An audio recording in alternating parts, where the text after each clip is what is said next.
Hey, and welcome to this episode of State of the Hack. I'm Nick Carr. And I'm Christopher Glyer.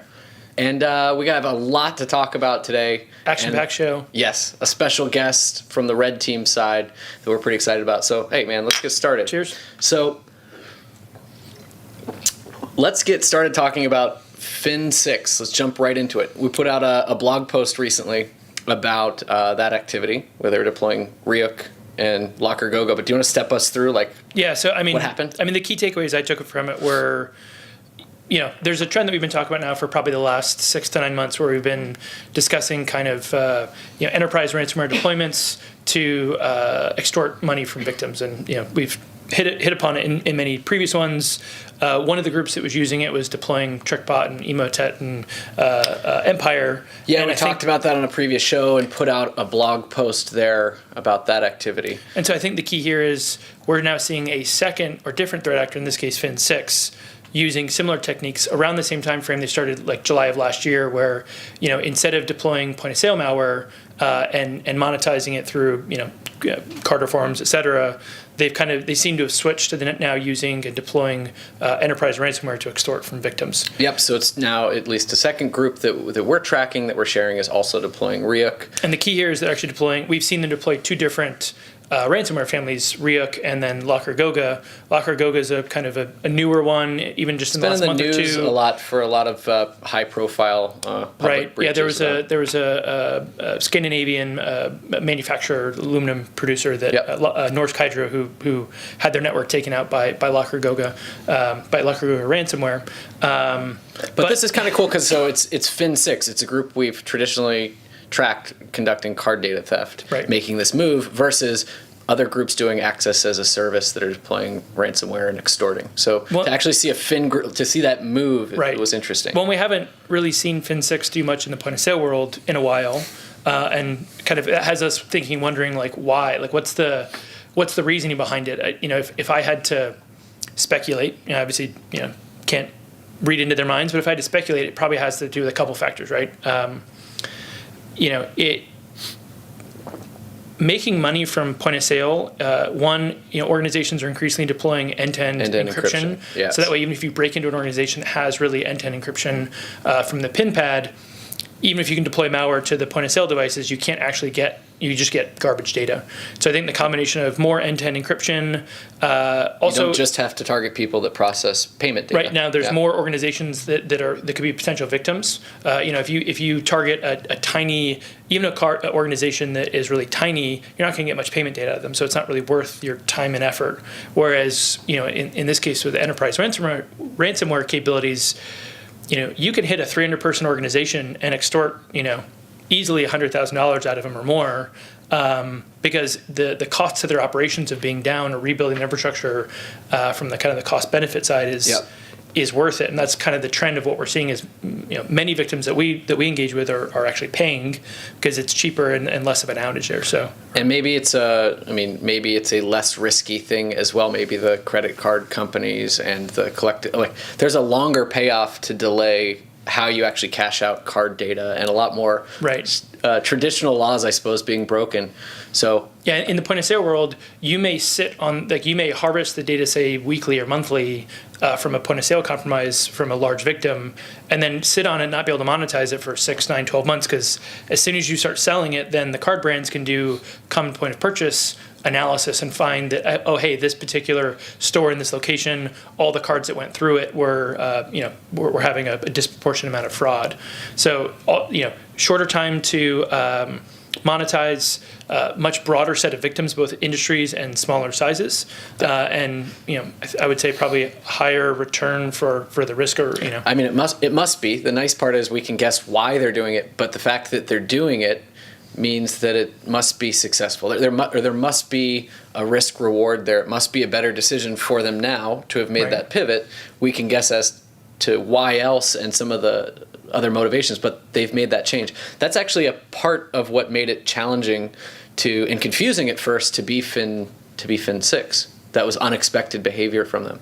What was pretty neat about the blog, and it was written by several of our managed defense analysts, which is cool to see those guys doing that 24/7 monitoring and get to start talking about some of these stories. There was that the Overruled blog as well that came out previously that we talked about was really neat, stopping them from deploying Shamoon. And this is another time where the managed defense guys can come out and say, like, we stopped these guys before they deployed LOCKERGOGA. But I guess just the way it flowed was really cool behind the scenes. Like, in the morning, we identified new adversary infrastructure that was stood up. We were already actually looking into the infrastructure. Like proactive identifying the C2 infrastructure before it's even used against a victim. Yes, and it was being analyzed. Two of our guys on our team that really lead the charge of that effort are Andrew Thompson, who's been on the show before, and Aaron Stevens. And they were taking a look at it, and we have an ability to kind of see multiple people are working on the same thing, and they saw that it was being worked at managed defense. So it was kind of cool to see all that come together and be able to so quickly make decisions and know that it was Fin 6 and then know this other part that was different about it.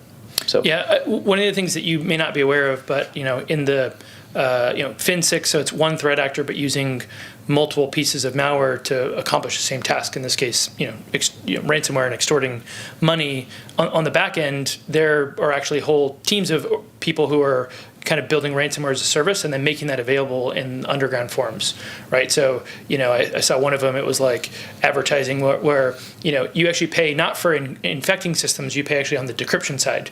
So if you can actually get the victim to pay up, you pay like $400 a system out of your own pocket as to the intermediary. You get your encryption keys and you go back and give it to the victim to decrypt. So, it makes sense. Like, if you can scale your team and resources without having to build custom malware, it also makes you more adept at kind of picking up the latest and greatest or changing up what you're doing without having to put in a lot of work, because you can just pick up a new framework that somebody built. Sweet. So I want to let you know, too, I probably should let you know up front, we're going to talk about a bunch of other things. We're going to talk about some recent supply chain compromises in the news. The TRITON attackers are back and busy, and we have a little bit to share there. Then we're going to have our Red Team guest going to come talk on about a few of their recent case studies and they've been really busy dropping a bunch of new tools and blogs and stuff like that. So I want to get into that stuff. So I mentioned the supply chain compromise that was discovered and reported on by Kaspersky. Yep. So we call it DAYJOB. They call You call the malware DAYJOB. Yeah. They called it Operation ShadowHammer, right? Yep. So that one was pretty interesting.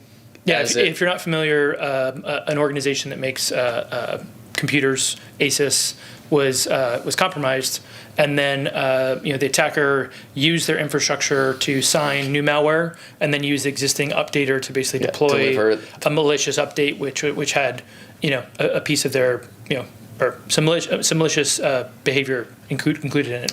Yeah, and the payload was specifically restricted.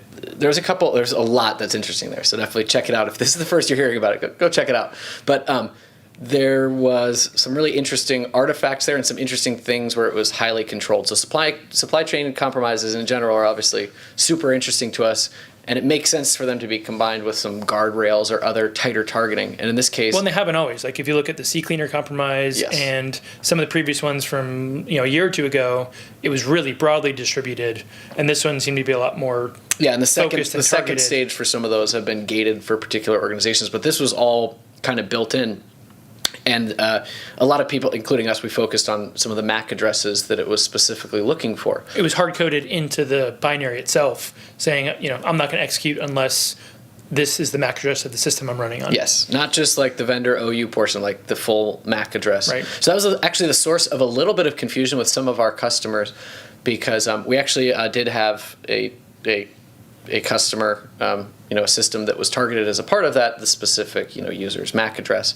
I don't think we can get into that too much, but one more broadly, some of those MAC addresses included, VMware systems and like MAC addresses that we would expect a lot of people had, and it did not do a whole lot of tight filtering. So observed some confusion, I think, with people around. Having the MAC address is a necessary but not sufficient condition. Yes. For having the second stage deployed. Yep. Right? So just because you have 50 systems in your network with the same, especially the VMware MAC address, doesn't mean those got the malicious update. Yep. You probably want to check those and do a little deeper analysis, but it's one does not equal the other. Exactly. And the other piece that was kind of cool there is everyone was ripping it apart. again, a lot of really neat stuff. But some of the build path stuff, some of the PDBs from the files that gave you some insight into where the files were built, those were interesting pivots to discover other files, other things about that attacker. I think in that case it was the D drive, C++, and it was like ASUS shellcode. It was like pretty explicit, but there are some other things to pivot from and discover there. Of course, the quality of that overlap and connection has to do with the quality of that data that you're pivoting on. But it was a pretty interesting exercise to go back again and go from there. And so for those of you not familiar, there's a string when you compile a binary that pulls in like what the full path is to the file on disk of the system where it was compiled. So now you can, as a bad guy, you can strip that out if you want, but that's an extra step that you have to take, and you have to be aware of, how people may use it. It is a Red Team episode, so I know we've talked previously about something interesting about Windows binaries that you let me know about. Yeah. You want to share that with people? So you may not realize this, but like a legitimate Windows binary won't have a full path, but will still reference the PDB, and it'll reference the same PDB by file name. So if you go look at like say csrss.exe, if it's a legitimate Windows file, it'll have the PDB of csrss.pdb, right? Yeah. So if you're on the Red Team side wanting to emulate it, and you're trying to do things all right. Okay, good, fair enough. But it's interesting because that's just an artifact that is what it is, and you can use that if you maybe don't have the ability to check signed binaries in the Windows directory. Maybe you're looking for matches. Like, it depends on your tech, and just understanding those forensic artifacts is key. So that's about what I wanted to chat on that. Maybe we could pivot over and talk about the blog we just recently dropped. We spoke about it at Kaspersky SAS. Our critical infrastructure team, Steve Miller and everyone, put out a blog post about, we kind of let people know we're working another intrusion from the threat actor behind Triton. So, it's not necessarily... So we used that opportunity to walk through and describe what we hadn't provided before, which is how the Triton attacker operated, like how they actually went about compromising the network to deliver that down into those critical networks, including like TTPs, hashes, file names, and a bunch of other ideas on how critical infrastructure providers could take the information we've provided and kind of hunt through their own environment using different techniques. So the idea there is to try and share as much as we can with the community, so they can kind of go find other examples, because we now have 2 times we've seen at least the threat actor behind who deployed Triton. Right. I think that's notable. Yeah. So, and we tried in this particular case. Again, our Intel team's been doing a little bit more of this, mapping different things to MITRE ATT&CK in that particular post.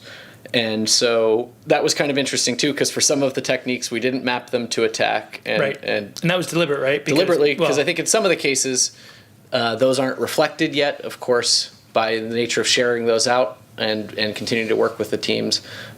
We'll keep moving that forward, I suppose. And I don't know if there's any of the hunting techniques that particularly jumped out at you as interesting. Yeah, I mean, they're all. I think some are easier to implement than others. You know, like the one of them was looking for image file execution options. So there's the registry key setting on Windows where called image file execution options, where you can basically attach a debugger to when any file executes. And so typically how we see this used, if we see it used maliciously, there's a technique where you can, once you gain access to a system and have administrative privileges, if you want to get back into the system later, you may replace one of the accessibility features. So, magnify.exe or sticky keys, so sethd.exe. And so as a bad guy, what I can do is I can overwrite sethd.exe and then disconnect from the system. And then if I RDP into it, hit the shift key 5 times, then I get a command prompt that pops up running a system.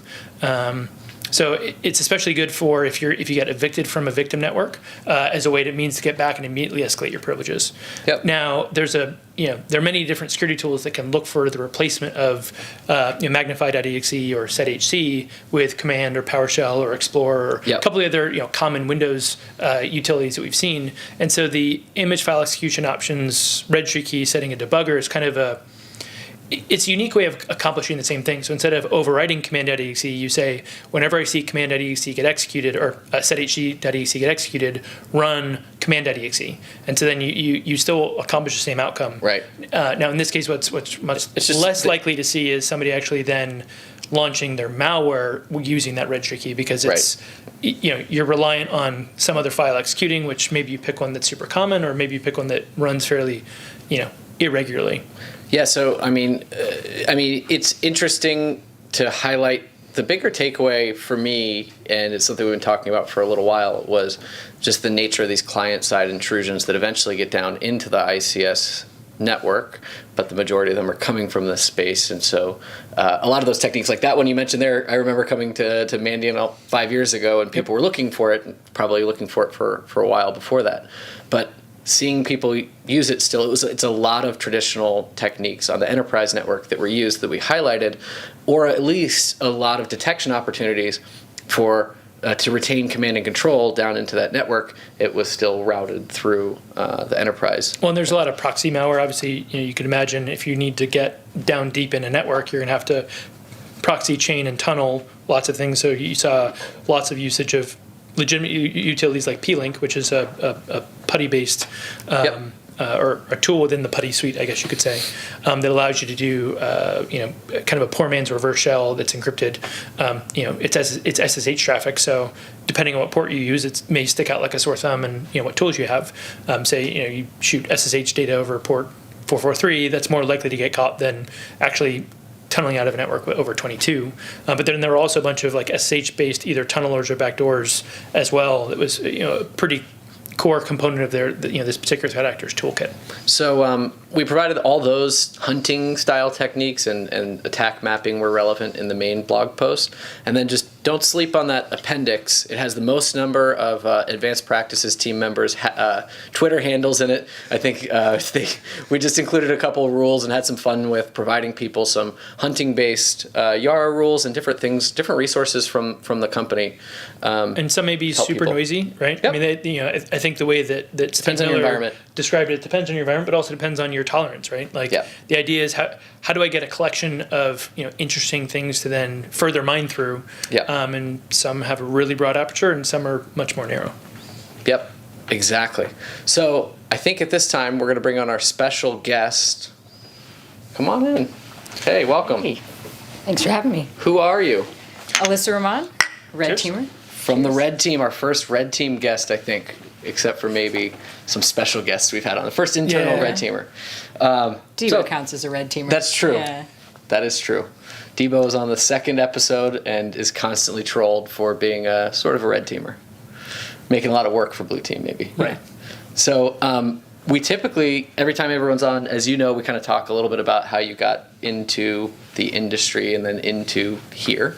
Would you mind just giving us some background? Yeah. So I got a bachelor degree in computer science, and I focused on security kind of the whole way through. So I did a lot of work with our security club, a lot of projects, and participated in the CCDC, so it's a cyber defense competition. Yeah. But actually, all of my internships and projects were more on the incident response Blue Team side of things. So I kind of figured that I was going to go into Blue Teaming work. But then senior year, I got an opportunity to work here on Red Team, and I thought, And give it a shot. Get well-rounded, try some new things, and it's very fun. So here I am, like 2 years later. We have these, so we work in the same, well, all of us work in the same office, and we have like every week we get together, we have like lunch together, and people tell these little war stories sessions. And that's kind of cool because we actually get the Blue Team and the Red Team side together. Right. And I have to say, like, as much as I like chasing around, targeted attackers, hearing the physical pen test stories are some of my favorite. Fun. Yeah. So. Yeah. Those are some of the most. You guys can come up with some of the most wicked ideas and actually implement them. And so we wrote in M-Trends this year. We wrote a pretty long blog post or a long section of M-Trends. We've carved that out and made it its own blog post. And so Alyssa was one of the primary authors of that. So What's the name of that again, so people can find it? Finding weaknesses before the attackers do. Yes. So that's now up on the blog post, and I think I said, hopefully no one gets mad at me about this, but like, if we had presented that and not revealed it was you guys till the end, it would be one of the most interesting cases. Obviously, we had the insight to your side of it, right. But it was really just cool to see all of the different techniques, all the multiple bypasses. I mean, there's 2 different ways across the engagements covered there where multi-factor is bypassed, and just a bunch of. I appreciated the insight into like the creativity and the I don't know, problem solving that occurs post compromise.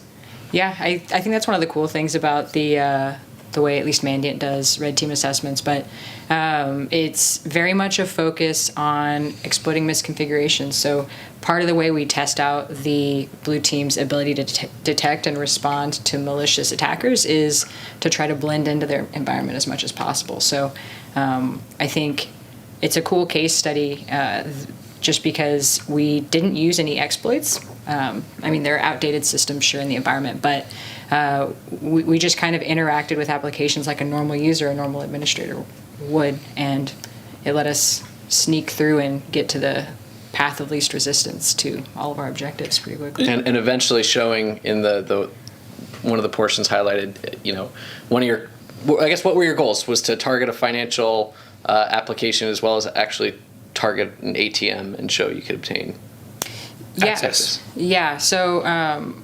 this article is actually co-written by myself and Curtis Antolik, who's one of our consultants out of the Northeast. But basically how we run these assessments is whenever we're setting things up with the client, we want to make them as objectives-based and realistic as possible. Because, you know, you guys were talking about, you can tell a lot about an attacker by what they're motivated and what they're targeted on hitting. So getting domain administrator, getting full, you know, access and control over a company's network is nice, but real attackers are going to be targeting PCI data or access to the ATM network, that sort of thing. So before we start any of the engagements, we sit down with the clients and we ask them, like, what are your crown jewels? What are the things that would be the absolute worst if you had to admit that you got breached? Are people pretty good at finding that? Because on the IR side, sometimes when you respond, it's like, what's super important to your business, and that matters like based on who you're talking to. They can tell you the what, but not necessarily with the where of like where it is. It's like, well, I can tell you where some of it is, but not necessarily where all of it is. So. They rarely know where all of their data is. We help them with that. We're pretty good at asset discovery, I would say, in a really mean way. But they typically will have a list of, I think for companies in general, PII, so any personal information for their employees or their customers. PCI data, health data, and then if they're the kind of organization that's like this case study was about financial services companies, they were a lot more concerned with access to their wire transfers and databases and everything like that. So I thought one of the more interesting points in the blog was actually how it got started, right? So instead of sending a phishing email, you guys use social engineering. Do you want to walk through a little bit of both as to the why and also like what do you do, you know, immediately post social engineering? So we have a handful of kind of go-tos for how we get initial access, and email and phone-based phishing are pretty much solid ways in 90% of the time, maybe more. And that's also partially just because that's what real attackers are using. So we try to emulate that as much as possible. I really enjoy phone-based social engineering for a few reasons. I think one, it's just something that traditionally, you know, people have gotten pretty used to. Don't open the Nigerian prince emails. They understand that phishing emails are bad, and it's part of their security awareness training. I think a gap that comes up a lot is people might tell you that you'll get a phishing call over the phone, especially with all the spammers that call everybody these days.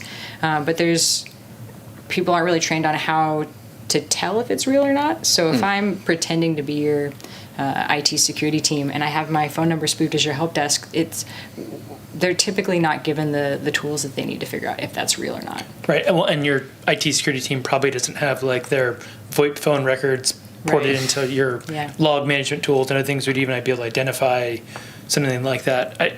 Simply identifying that multiple people are even being called within the organization is not something centrally collected and analyzed. Yeah, I'm only aware of one investigation in my almost 10 years here now where we've even ever seen phone-based social engineering or some kind of social engineering used in investigation, and it was hyper targeted. The person actually befriended somebody and then contacted them afterwards by the phone. But it's certainly a very viable avenue. And It's one of those that we know is going on a lot more. It's Yeah. underreported because it's outside of our visibility, typically. Well, it's outside hard to, of it's also Fin7, hard, it's where also we've hard talked to about that. prove, right? Like, you know, the evidence from a defender's perspective is you'll just see somebody like log into some, you know, either RDP or some port, like that could be one way they get in, but you don't necessarily, okay, well, they logged in, but how? Like, and it's been really hard to kind of chase the put the pieces together to be like, oh, okay, like you just have this kind of bad thing happen. Yeah, if you like data and people doing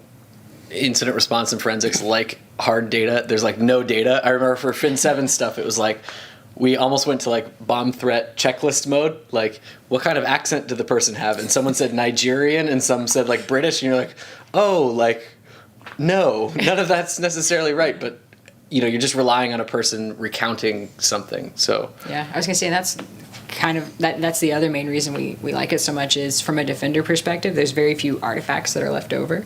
But then also, a lot of times you can do recon ahead of time and figure out what kind of firewalls and proxies and filters the customer might have in place, but you don't necessarily know what payloads are going to work until you start running them. So I enjoy it because it lets me pretty rapidly prototype because I can just I can call and have 3 payloads ready to go. Oh, wait, hold on one sec. Try this one now, right? It's happened. I usually will have up to 2 phone calls for a person and try up to like 2 or 3 payloads each call, and they'll click on everything. I think it's, you build this rapport with someone like, oh man, I don't know, they told me they tested this, the IT guys, what can you do? Like, you can build up a pretty good relationship, and people are just like, it makes sense why they would kind of follow on and keep clicking on things, but it's really helpful because a lot of times they'll even go so far as to read me the errors that they're getting. So amazing. They'll be running a payload and it'll fail, and they'll be like, well, no, it looks like it's just the browser's blocking, and I'm like, cool, I have a backup domain. And so then once we figure out what works, we can scale it more and send it through emails because we know that IT team won't see it. It's funny, at the most basic level, I talked about Fin7 doing this initially, which was just like, hey, did you get my email? And it's amazing because like that's really basic, but that's like, it works. Was someone's email security thing blocking this? Pretty nice way to figure it out, and people will always be willing to run that thing down. So like, I do think it's funny too, like even when there's social engineering training for organizations, I think you've mentioned recently there's another one where you were being walked through what they had been trained on. We had called the same person a couple of times, and it was kind of towards the end of testing, so we knew the IT team had caught on, but we were just finishing out a few more tests, and we had. You were having fun. We were. That's what it sounds like to me. We were trying to test a couple extra payloads to make sure we knew what ran through their proxies, but we had called this one person back, and it was like the second or third time that week. Pretending to be IT, and she answers the phone. Let's call her Gladys. Gladys works. But she answers the phone, and she's like, I'm so glad you called. I'm really worried. I'm very careful, but I think I got an email phish. And the consultant that was doing the social engineering was like, oh, okay, well, why don't you read me the email? I'm looking at your computer. And she reads it out, and it's this whole long, it was a very good email from their IT security team warning everyone that people were trying email and phone-based social engineering, telling them what it was. They might how to spot signs for it. Yeah, they might try to get you to click on a link or type in your password, run something, and she reads the whole thing, and she's like, well, you just have to be so silly to run something like that. I don't understand how people fall for this. And our consultant felt so bad. He was like, they're very convincing. Don't feel bad if you find out later. Like, we're really sorry. And she was like, anyway, honey, it's fine. So what link did you need me to go to? I'll log in right now and run the payload for you. And we're like, oh no. So it was good on the IT security team. But I think it's at some point, like I said, you build up that rapport with people, and it's kind of hard to beat that. Yeah. Like I said, very mean. Right. We come up with creative. Yeah, how do you feel after all this? Come on. Take a little shower, like. Yeah, a little bit. Sometimes you feel bad about it, but I will say, especially with the number of spam calls that people get these days, like you have family members and friends who get targeted, and people try to con them out of their own money. Mm-hmm. So I look at red teaming as a very creative, if not kind of mean, demonstration, or it's a much more impactful way to understand the risk of something when you've had it happen to you or you've heard it. Yeah. So I think it's mean, but the stories get told a lot around the office, and then people think twice, and they end up with a lot more information on how to not actually get conned or social engineered in their day-to-day life. That's how I sleep at night, at least. I'm in the office with you guys and hearing you make your calls, and then I'll get a phone call from someone in the DC area that's like, hey, I'm a security investigator for this person. We'll go through the background. I'm like, are you though? And it's a whole thing. It's not a very pleasant I would say there's a healthy paranoia when I see people I don't know walking around the office, because you just watch them and you're like, that's how I would do it if I was breaking in. Yes. It's just, and come on, full disclosure, last week you guys ran down someone who was a new employee. You're like, who are you? It's good though. Yeah, I mean, they didn't have their badge yet. It's not my fault. They'll learn it one way or another. So I'm trying to think. There was like multiple, again, 2FA bypasses discussed. Yeah. There's just some really cool stuff if people Not haven't like checked that exploits, out. but creative ways of getting around something that used multi-factor to protect it. Right? Was there anything else that from you and Curtis's blog that you wanted to share that was kind of like stood out, novel or fun? I really enjoyed, so Curtis actually did this one, but so as part of the case study, basically we social engineered, we called people and got them to log in and type in their password, but we didn't have them run any payloads. So that was to like an OWA. Yeah, it was like a fake Outlook portal or something, and so they were. We had to figure out a way to go from just having their password and their credentials to actually logging into their network. And so Curtis found a single factor bring your own device portal, but they weren't allowed to enroll anything. So they actually ended up downloading the mobile device management Android app, logging in with their credentials, because that was single factor, and they got an IP on the network. So then they just tethered their laptop and were slowest network connection ever. Yes, slowest network connection ever, for sure. But it's really creative, because it's a good example of, we tell people, if you have Citrix or anything, you need to protect it with multi-factor, all the things. Right? Multi-factor, all the things, and then people just have those one or two gaps. They're like, that's okay. Fine, yeah. Right. But it was phone tethering is pretty solid. I like it a lot. Yeah, I thought that was a really clever one. Nice. Yeah, the post is awesome. So I'm so happy it's just up on the blog, and we'll link to it for people to check it out. So one of the things we started the discussion about on the Fin6 side was actually about more of some of our new capabilities in the last 6-9 months, more proactively using a bunch of tools to look for new infrastructure. How does that impact your OPSEC? There seems to be a lot of red team interest over the last couple of months too. It seems like a newer thing that there wasn't much discussion around this maybe even a year ago. Yeah, on both sides.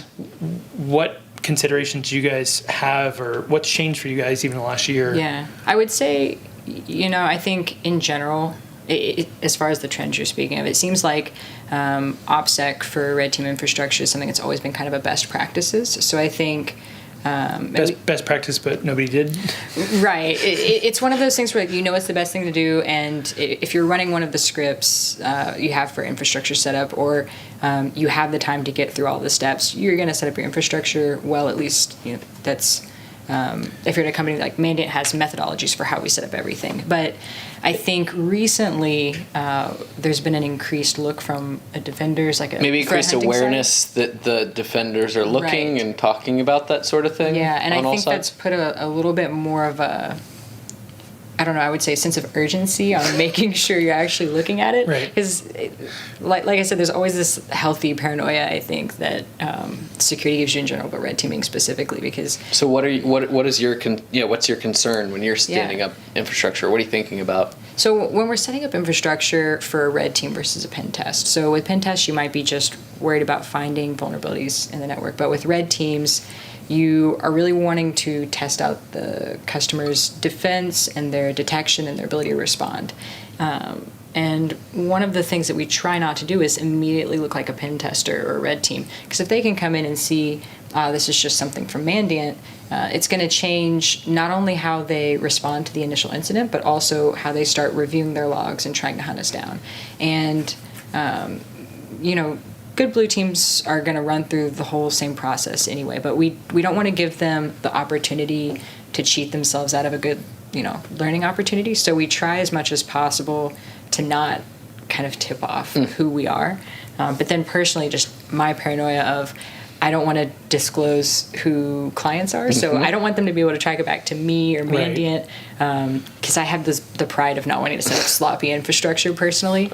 And then I also I don't reuse anything between engagements, because I think, especially with the increased hunting that people are doing, the communities on Twitter and people hunting through virus total, if someone finds one payload targeting one client and is able to trace it to another customer that's also being targeted, and eventually they're able to tie back to Mandiant, that's starting to leak information. So I think in some ways you guys might care in those shenarios about OPSEC more than not everyone, but maybe a good subset of attackers. And like one of the interesting things for me, we've had this talk a lot, and Andrew Thompson, who's been on the show, we've talked about it. Like, we understand there's varying OPSEC applied, right? Like the pen test thing. We don't want to create unnecessary work for just like starting an exercise. But what's crazy is what we observe is for uninvited, unwelcome compromises, the infrastructure looks very similar. So it's hard as we're observing it. The infrastructure stood up. Right. We just treat it all the same, right? Like if we see it, we're going to slam it down. It's a C2 server of this backdoor type, and you may or may not know who is using it. And we're trying to feed that directly into the products and stop stuff. And it's actually kind of nuanced and a little bit interesting for the case of a pen test versus a red team, because like we don't want to prevent our customers from enjoying a pen test that's targeted and authorized, but we actually don't know the difference. And because we're correcting for the broader issue, sometimes some of that is rolled up. So you almost need to overcorrect. maybe as a result, we're forcing people to put more work into infrastructure stand up. But like you said, it's automated and templated. And it should be. Yeah. Hopefully it is. I feel like it's like eating your vegetables. Everybody, like, nobody likes doing it. Everybody knows you should do it. It's good for you, but you just don't want to, right? When you always have the one case where your scripts break and you have to run back through things manually, so people get in their rhythms, which I think is funny because I sit with a lot of our incident responders and I talk to you guys a lot, but it's funny hearing about the weird typos or the random, the tiny OPSEC fails that come up in investigations, because you guys are seeing it as, oh, why did they make this mistake? And I'm seeing it as, sometimes you just have typos. Sometimes things don't work. You copy paste the wrong command, and it's kind of funny seeing that real attackers have the same problem. The struggle's real. Infrastructure's hard. Well, especially when you have lots of it stood up at lots of different victims at the same time, and that's the differentiator too. Like I think maybe I'm softening.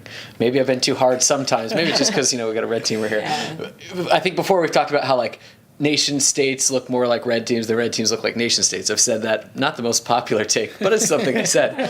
And but one of those examples is like, as it relates to infrastructure, like nation states are typically compromising infrastructure. Those guys, suspected North Koreans, like anyone of any scale, like they will compromise legit infrastructure, and that seems like a dividing line between the activity, just because it's almost because rules of engagement. Like as a red team, you can't do that, right? Like you have to operate within legal terms and conditions, and all those things. So But the nice thing is, on the blue team side, that probably adds in some differentiators for how you look at that activity, unless you have a red team that's maybe not operating by those rules, which is kind of fun too. But either way, you can stop it, right? But it's definitely a challenge. I think there are some perks to both sides. I think some advantages to both sides of being a legitimate actor versus not. It's also very true that any red team tools that are public are probably going to end up getting used by attackers at some point. That's just and they do free labor, so I don't blame them at all. That's what makes Debo fall into the red team category. Yeah. Oh, absolutely. Used his tool on pretty much all my engagements. So we released this week. Actually, this last week we released a new VM. CommandoVM. Do you want to talk a little bit about kind of what was the genesis of that, and what's the goal or intent of being able to releasing that, and what we hope other red teams to be able to get out of it? Yeah. So one of our consultants, Jake Barteau, he made basically a script that automates installing and configuring a just plain Windows virtual machine, or I guess your host if you're bold. But it installs a bunch of tools and common things that we use for all kinds of assessments. So primarily a red team tool, but he's as he's iterating and adding on more stuff, he's wanting to add in things for helping blue teamers use the red team tools that are included in the VM to test out detections. Like practice and Right.